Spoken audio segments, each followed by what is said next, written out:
Hi, I'm Professor Alex Juhasz, and this is my first video for Learning from YouTube, a media studies course that I'm going to be offering in the fall semester at Pitzer College.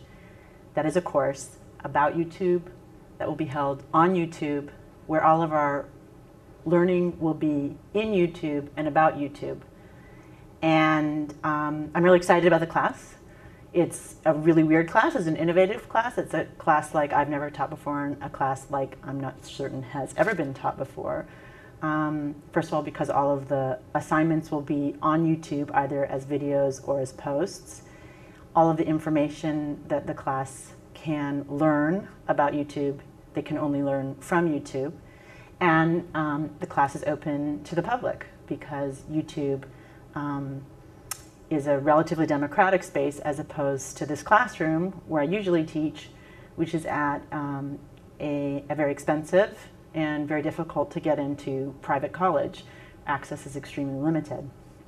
So I wanted to say a few things to start out here, granted that I have absolutely no idea where we're going to go.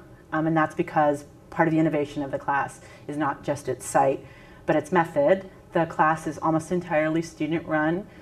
What we decide to learn from YouTube, we will decide together.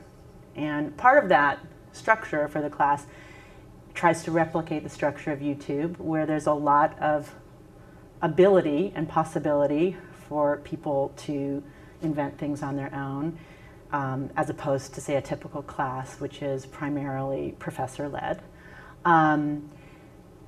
But also, I have to say that I'm asking the students to lead the class because my bet is that they, the students who will be in this class, and whoever will participate online from around the world, knows more and cares more about YouTube than I do. So I'd like to learn from you. I'd like to learn from you about YouTube and learn from you on YouTube. So that's a quick stop to say I've been sort of lurking around the edges of YouTube for as long as it's been around. Every once in a while I go there. Somebody sends me to see a video. I have been pretty hugely underwhelmed and unsatisfied by what I saw there. And that sort of kept, that made me curious. And so I decided to teach the course to learn from YouTube about what was so great about YouTube. In the meantime, I've done some more research and some writing and thinking about YouTube, and particularly why I don't think YouTube is a successful model for democratic media. Something that I've been thinking about and making and teaching about since I became a professor. So one of the goals for the class will be for my students, for people online, to open me up or open YouTube up to more radical possibilities, the kinds of possibilities that really excite me and inspire me about what people can and have done with media when regular people get to make it, when access is expanded, and when people get to use video in the names of things that really matter to them and matter to their culture. So I have no idea where we're going to go. I think it's going to be exciting and fun and very freewheeling. But I can bet that a certain number of particular themes that are really important to me and actually important to media studies will be raised in the class. So I'd like to suggest what I think a few of those themes are going to be, and perhaps we'll never see them again after this video. However, if we think about the fact that more and more human beings are going to spend more and more time online, and spend more and more time online communicating, learning, engaging, and expressing themselves, I think YouTube is a really exciting place to think about both what the present is because of mediation technologies and what the future holds. I hope we can make some radical suggestions about how we can do that better. That said, I think 1, 2, 3, 4, 5, 6, 7. There's 7 big ideas that we'll probably focus on in this class.